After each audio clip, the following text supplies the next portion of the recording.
How to log out of Google account from your device. Hello everybody, welcome back to my channel. This is me Bipin Basnet, and today I'll guide you on how you can log out of your Google account.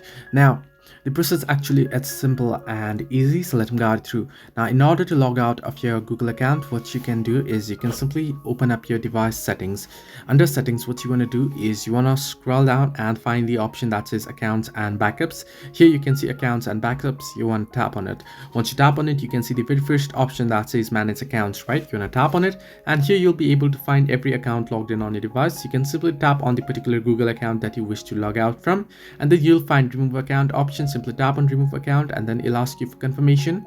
Then once you tap on remove account again, it'll ask you to verify your phone lock, that is whether you have set up the password or the screen lock or this fingerprint lock, and once you go through the lock process, you'll be able to log it out. So this way you can easily log out of Google account on your device. Hope this helped you.